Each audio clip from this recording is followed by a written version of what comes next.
ಹರೇ ಕೃಷ್ಣ. ಎಲ್ಲ ಕೇಳುಗರಿಗೂ ಭಗವದ್ಗೀತಾ ಅಧ್ಯಯನಕ್ಕೆ ಸ್ವಾಗತ. ಮರಣಕಾಲದಲ್ಲಿ ಭಗವಂತನನ್ನು ನೆನೆಯುವ ಮೂಲಕ ವ್ಯಕ್ತಿಯು ಮೋಕ್ಷವನ್ನು ಪಡೆಯಬಹುದು ಎಂಬ ವಿಚಾರವಾಗಿ ನಾವು ತಿಳಿದುಕೊಳ್ಳುತ್ತಿದ್ದೇವೆ. ಭಗವಂತನನ್ನು ಯಾವ ರೀತಿಯಾಗಿ ಚಿಂತಿಸಬೇಕು ಎಂಬುದನ್ನು ನಾವು ಕಳೆದ ಸಂಚಿಕೆಯಲ್ಲಿ ನೋಡಿದ್ದೇವೆ. ಆತ್ಮಸಾಕ್ಷಾತ್ಕಾರದಲ್ಲಿ ಮೊದಲನೆಯ ಹೆಜ್ಜೆಯಾದಂತಹ ಬ್ರಹ್ಮನ್ ಸಾಕ್ಷಾತ್ಕಾರದ ಕುರಿತಾಗಿ ಇಲ್ಲಿ ತಿಳಿಸಿಕೊಡುತ್ತಿದ್ದಾರೆ. ಯದಕ್ಷರಂ ವೇದವಿದೋ ವದಂತಿ ವಿಶಂತಿ ಯದ್ಯತಯೋ ವೀತರಾಗ ಯದಿಚ್ಛಂತೋ ಬ್ರಹ್ಮಚರ್ಯಂ ಚರಂತಿ ತತ್ತೇ ಪದಂ ಸಂಗ್ರಹೇಣ ಪ್ರವಕ್ಷ್ಯೆ. ವೇದಗಳಲ್ಲಿ ಪಾರಂಗತರು, ಓಂಕಾರವನ್ನು ಜಪಿಸುವವರು ಮತ್ತು ಸನ್ಯಾಸದಲ್ಲಿ ಮಹಾಯತಿಗಳಾದವರು ಬ್ರಹ್ಮನ್ನನ್ನು ಸೇರುತ್ತಾರೆ. ಇಂತಹ ಪರಿಪೂರ್ಣತೆಯನ್ನು ಬಯಸಿ ಮನುಷ್ಯನು ಬ್ರಹ್ಮಚರ್ಯವನ್ನು ಆಚರಿಸುತ್ತಾನೆ. ಮೋಕ್ಷವನ್ನು ಪಡೆಯಬಹುದಾದ ಈ ಪ್ರಕ್ರಿಯೆಯನ್ನು ನಾನು ನಿನಗೆ ಈಗ ಸಂಗ್ರಹವಾಗಿ ವಿವರಿಸುವೆನು. ಆತ್ಮಸಾಕ್ಷಾತ್ಕಾರದಲ್ಲಿ ಒಟ್ಟು 3 ಹಂತಗಳಿವೆ. ಅದನ್ನು ಬ್ರಹ್ಮನ್ ಸಾಕ್ಷಾತ್ಕಾರ, ಪರಮಾತ್ಮ ಸಾಕ್ಷಾತ್ಕಾರ ಮತ್ತು ಭಗವಾನ್ ಸಾಕ್ಷಾತ್ಕಾರ ಎಂದು ತಿಳಿಸಲಾಗಿದೆ. ಷಟ್ಚಕ್ರ ಯೋಗವನ್ನು ಅಭ್ಯಾಸ ಮಾಡುತ್ತಾ ಸಾಧಕನು ಪ್ರಾಣವಾಯುವನ್ನು ಹುಬ್ಬುಗಳ ಮಧ್ಯೆ ನಿಲ್ಲಿಸಿ ಶರೀರ ತ್ಯಾಗವನ್ನು ಮಾಡುವ ಮೂಲಕ ಬ್ರಹ್ಮಜ್ಯೋತಿಯನ್ನು ಪ್ರವೇಶಿಸಬಲ್ಲ.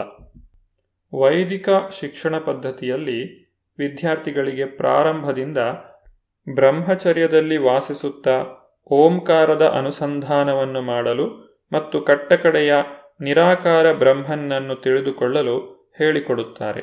ಆಧ್ಯಾತ್ಮಿಕ ಜೀವನದಲ್ಲಿ ಪ್ರಗತಿಯನ್ನು ಸಾಧಿಸಲು ಇದು ಬಹಳ ಮುಖ್ಯ.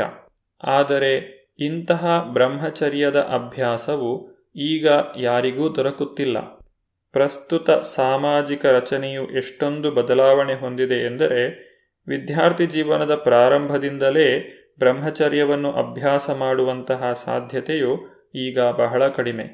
ಆದುದರಿಂದ ಕಲಿಯುಗಕ್ಕೆ ಶಾಸ್ತ್ರಗಳು ನೀಡಿರುವ ಆದೇಶಗಳಿಗೆ ಅನುಗುಣವಾಗಿ ಶ್ರೀ ಚೈತನ್ಯ ಮಹಾಪ್ರಭುಗಳು ಭಗವಂತನ ಸಾಕ್ಷಾತ್ಕಾರಕ್ಕಾಗಿ ಶ್ರೀಕೃಷ್ಣನ ಪಾವನ ನಾಮವನ್ನು ಹರೇ ಕೃಷ್ಣ ಕೃಷ್ಣ ಕೃಷ್ಣ ಹರೇ ಹರೇ, ಹರೇ ರಾಮ ರಾಮ ರಾಮ ಹರೇ ಹರೇ ಎಂದು ಸಂಕೀರ್ತನೆ ಮಾಡುವುದನ್ನು ಬಿಟ್ಟು ಬೇರೆ ಮಾರ್ಗವೇ ಇಲ್ಲ ಎಂದು ಹೇಳಿದ್ದಾರೆ. ಯೋಗಾಭ್ಯಾಸವನ್ನು ಮಾಡುವಂತಹ ವ್ಯಕ್ತಿಯು ತನ್ನ ಇಂದ್ರಿಯಗಳನ್ನು ಅವುಗಳ ವಸ್ತುಗಳಿಂದ ದೂರ ಇರಿಸಬೇಕು. ಇಂದ್ರಿಯ ಭೋಗ ಮತ್ತು ಯೋಗಾಭ್ಯಾಸ ಎರಡೂ ಜೊತೆಯಲ್ಲಿ ನಡೆಯಲು ಸಾಧ್ಯವಿಲ್ಲ. ಇಂದ್ರಿಯಗಳನ್ನು ಅವುಗಳ ಭೋಗದ ವಸ್ತುಗಳಿಂದ ದೂರ ಮಾಡುವ ಪ್ರಕ್ರಿಯೆಯನ್ನು ಪ್ರತ್ಯಾಹಾರ ಎಂದು ಕರೆಯುತ್ತಾರೆ.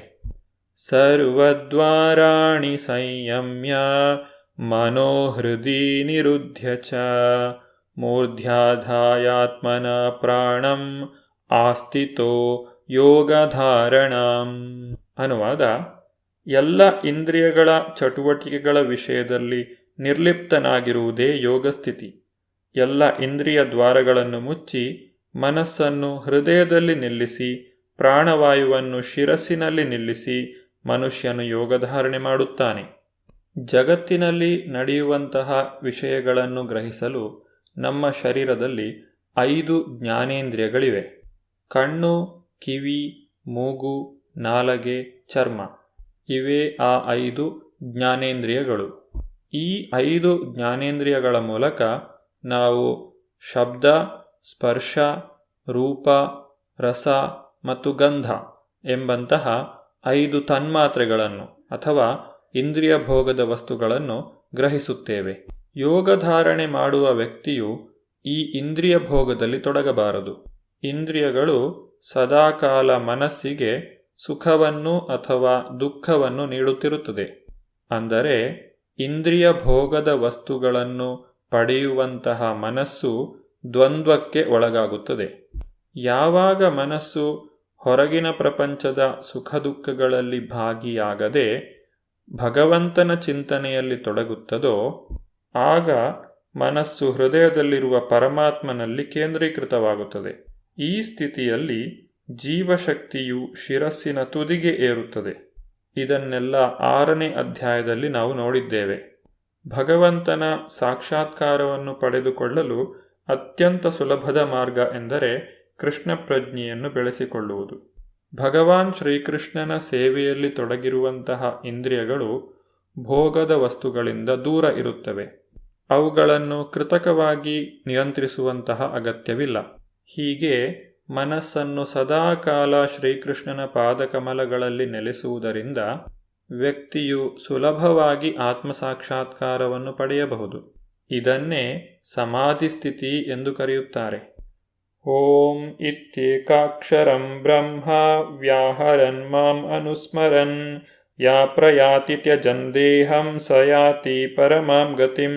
ಅನುವಾದ: ಈ ಯೋಗಧಾರಣೆಯ ಸ್ಥಿತಿಯನ್ನು ಸಾಧಿಸಿ ವರ್ಣಗಳ ಪರಮ ಸಂಯೋಜನೆಯಾದ ಓಂ ಎಂಬ ಅಕ್ಷರವನ್ನು ಉಚ್ಚರಿಸುತ್ತಾ ದೇವೋತ್ತಮ ಪರಮಪುರುಷನನ್ನು ಕುರಿತು ಧ್ಯಾನಿಸುತ್ತಾ ದೇಹವನ್ನು ಬಿಟ್ಟವನು ನಿಶ್ಚಯವಾಗಿಯೂ ಆಧ್ಯಾತ್ಮಿಕ ಲೋಕಗಳನ್ನು ಹೊಂದುವನು. ಓಂಕಾರ, ಬ್ರಹ್ಮನ್ ಮತ್ತು ಭಗವಾನ್ ಶ್ರೀಕೃಷ್ಣ ಇವರು ಬೇರೆ ಬೇರೆಯಲ್ಲ.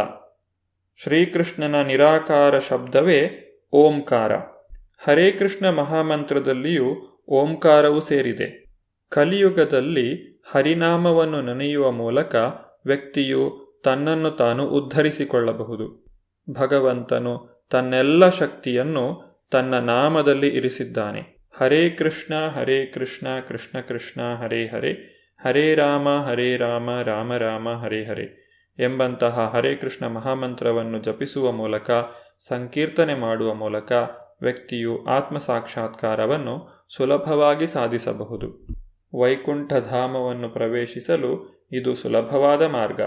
ಷಟ್ಚಕ್ರ ಯೋಗ ಅಥವಾ ಅಷ್ಟಾಂಗ ಯೋಗಕ್ಕಿಂತ ಭಕ್ತಿಯೋಗವು ಸುಲಭವಾದದ್ದು ಎಂಬುದನ್ನು ಭಗವಂತನು ಮುಂದಿನ ಶ್ಲೋಕದಲ್ಲಿ ಸ್ಪಷ್ಟಪಡಿಸುತ್ತಿದ್ದಾನೆ. ಅನನ್ಯಚೇತಾ ಸತತಂ ಯೋ ಮಾಂ ಸ್ಮರತಿ ನಿತ್ಯಶಃ ತಸ್ಯಾಹಂ ಸುಲಭ ಪಾರ್ಥ ನಿತ್ಯಯುಕ್ತಸ್ಯ ಯೋಗಿನಃ. ಅನುವಾದ: ಪಾರ್ಥ, ಅನನ್ಯಚಿತ್ತನಾಗಿ ಸದಾ ನನ್ನನ್ನು ಸ್ಮರಿಸುವವನಿಗೆ ನಾನು ಸುಲಭವಾಗಿ ಲಭ್ಯನು. ಭಕ್ತಿ ಸೇವೆಯಲ್ಲಿ ಅವನು ಸದಾ ನಿರತನಾಗಿರುವುದೇ ಇದಕ್ಕೆ ಕಾರಣ. ಭಕ್ತಿ ಸೇವೆಯು ನೇರವಾದ ಪ್ರಕ್ರಿಯೆ. ಇಲ್ಲಿ ಭಕ್ತನಾದವನು ಭಗವಂತನ ಕರುಣೆಯನ್ನು ಬೇಡುತ್ತಾನೆ. ಭಗವಂತನನ್ನು ವ್ಯಕ್ತಿಗತವಾಗಿ ಕಾಣಲು ಬಯಸುತ್ತಾನೆ. ಭಗವಂತನ ಶಕ್ತಿಯನ್ನು ತಿಳಿದುಕೊಳ್ಳುವುದು, ಭಗವಂತನನ್ನು ಪ್ರತಿಯೊಬ್ಬರ ಹೃದಯದಲ್ಲಿ ಪರಮಾತ್ಮ ರೂಪಿಯಾಗಿ ಕಾಣುವುದು, ಇವೆಲ್ಲಕ್ಕಿಂತಲೂ ಭಗವಂತನ ನಿತ್ಯ ಲೀಲೆಗಳನ್ನು ಅರ್ಥ ಮಾಡಿಕೊಂಡು ಆತನ ಸ್ಮರಣೆಯಲ್ಲಿ ತೊಡಗುವುದು ಶ್ರೇಷ್ಠವಾದಂತಹ ವಿಧಾನ. ಪರಿಶುದ್ಧ ಭಕ್ತಿ ಸೇವೆಯಲ್ಲಿ ತೊಡಗಿರುವವರು ಭಗವಂತನಿಂದ ಏನನ್ನೂ ಬಯಸುವುದಿಲ್ಲ. ಅವರಿಗೆ ಸ್ವರ್ಗದ ಆಸೆಯಿಲ್ಲ. ಬ್ರಹ್ಮಜ್ಯೋತಿಯಲ್ಲಿ ಒಂದಾಗಲು ಅವರು ಅಪೇಕ್ಷಿಸುವುದಿಲ್ಲ. ಅವರಿಗೆ ಮೋಕ್ಷದ ಅಪೇಕ್ಷೆಯೂ ಇರುವುದಿಲ್ಲ. ಐಹಿಕ ತೊಡಕುಗಳಿಂದ ಬಿಡುಗಡೆಯಾಗುವ ಉದ್ದೇಶವೂ ಅವರಿಗಿಲ್ಲ. ಆದ್ದರಿಂದ ಭಕ್ತನನ್ನು ನಿಷ್ಕಾಮ ಎಂದು ಕರೆದಿದ್ದಾರೆ. ಅವನು ಪರಿಪೂರ್ಣ ಶಾಂತಿಯನ್ನು ಹೊಂದಿದ್ದಾನೆ. ವೈಯಕ್ತಿಕ ಲಾಭಕ್ಕಾಗಿ ಶ್ರಮಿಸುವ ವ್ಯಕ್ತಿಯು ಶಾಂತನಾಗಿರಲು ಸಾಧ್ಯವಿಲ್ಲ. ಪರಿಶುದ್ಧ ಭಕ್ತನಿಗೆ ದೇವೋತ್ತಮ ಪರಮಪುರುಷನನ್ನು ಪ್ರಸನ್ನಗೊಳಿಸುವುದಲ್ಲದೆ ಬೇರೆ ಯಾವ ಅಪೇಕ್ಷೆಯೂ ಇರುವುದಿಲ್ಲ. ಇಂತಹ ಭಕ್ತರಿಗೆ ಭಗವಂತನ ಸಾಕ್ಷಾತ್ಕಾರವು ಸುಲಭ. ಇಂದ್ರಿಯಗಳನ್ನು ಕೃತಕವಾಗಿ ನಿಯಂತ್ರಿಸುವ ವ್ಯಕ್ತಿಗೆ ಇಂದ್ರಿಯಗಳು ಮೋಸ ಮಾಡಬಹುದು. ಕೆಲವೊಮ್ಮೆ ಆತನ ಇಂದ್ರಿಯಗಳು ಅವನ ಹಿಡಿತದಿಂದ ಹೊರಗೆ ಹೋಗಬಹುದು. ಭಕ್ತಿಯೋಗಿಯು ತನ್ನ ಇಂದ್ರಿಯಗಳನ್ನು ಭಗವಂತನ ಸೇವೆಯಲ್ಲಿ ತೊಡಗಿಸಿರುವುದರಿಂದ ಆ ಇಂದ್ರಿಯಗಳು ಯಾವತ್ತೂ ವಿಷಯ ಭೋಗದಲ್ಲಿ ಆಸಕ್ತಿಯನ್ನು ತಳೆಯುವುದಿಲ್ಲ. ಏಕೆಂದರೆ ಈಗಾಗಲೇ ಇಂದ್ರಿಯಗಳು ಇನ್ನೂ ಹೆಚ್ಚಿನ ಆನಂದವನ್ನು ಪಡೆಯುತ್ತಿವೆ. ಅವುಗಳು ಕೆಳಮಟ್ಟದ ಆನಂದವನ್ನು ಪಡೆಯಲು ಇಚ್ಛಿಸುವುದಿಲ್ಲ. ಭಗವಂತನ ಭಕ್ತರು ಬುದ್ಧಿವಂತರು. ಸುಲಭವಾದ ಮಾರ್ಗವನ್ನು ಅನುಸರಿಸುವ ಮೂಲಕ ಅವರು ಭಗವಂತನನ್ನು ತಿಳಿಯುತ್ತಾರೆ. ಕಠೋಪನಿಷತ್ತಿನಲ್ಲಿ ಹೇಳಿರುವಂತೆ ಯಂ ಏವೈಷ ವೃಣುತೆ ತೇನ ಲಭ್ಯಸ್ ತಸ್ಸೇಷ ಆತ್ಮ ವಿವೃಣುತೆ ತನುಂ ಸ್ವಾಂ. ಸಂಪೂರ್ಣವಾಗಿ ಶರಣಾಗತನಾಗಿ ಪರಮಪ್ರಭುವಿನ ಭಕ್ತಿಪೂರ್ವಕ ಸೇವೆಯಲ್ಲಿ ನಿರತನಾದವನು ಪರಮಪ್ರಭುವನ್ನು ವಾಸ್ತವವಾಗಿ ಅವನು ಇರುವಂತೆ ಅರಿಯಬಲ್ಲ. ಪರಿಶುದ್ಧ ಭಕ್ತನಿಗೆ ಇರಬೇಕಾದಂತಹ ವಿಶೇಷ ಅರ್ಹತೆ ಎಂದರೆ ನಿಶ್ಚಲವಾಗಿ ಮತ್ತು ಕಾಲ ಅಥವಾ ದೇಶಗಳನ್ನು ಗಮನಿಸದೆ ಸದಾಕಾಲ ಕೃಷ್ಣನನ್ನು ಕುರಿತು ಯೋಚನೆ ಮಾಡುವುದು. ಪರಿಶುದ್ಧ ಭಕ್ತನು ಎಲ್ಲಿಯೇ ವಾಸ ಮಾಡಿದರೂ ಅವನು ತನ್ನ ಪರಿಶುದ್ಧ ಭಕ್ತಿಯಿಂದ ವೃಂದಾವನದ ವಾತಾವರಣವನ್ನು ಸೃಷ್ಟಿಸಬಲ್ಲ. ಭಕ್ತರು ಭಗವಂತನಿಂದ ಏನನ್ನೂ ಅಪೇಕ್ಷಿಸುವುದಿಲ್ಲ, ಆದರೆ ಭಗವಂತನೇ ಅವರ ಭಕ್ತಿಗೆ ಮೆಚ್ಚಿ ತನ್ನ ಧಾಮಕ್ಕೆ ಅವರನ್ನು ಕರೆದುಕೊಂಡು ಹೋಗುತ್ತಾನೆ. ಭಕ್ತರಿಗೆ ಈ ಭೌತಿಕ ಪ್ರಪಂಚದಲ್ಲಿ ಮತ್ತೆ ಜನ್ಮವನ್ನು ತಳೆಯಬೇಕಾಗಿಲ್ಲ. ಇದರ ಕುರಿತಾಗಿ ನಾವು ಮುಂದಿನ ಸಂಚಿಕೆಯಲ್ಲಿ ನೋಡೋಣ. ಧನ್ಯವಾದಗಳು. ಹರೇ ಕೃಷ್ಣ.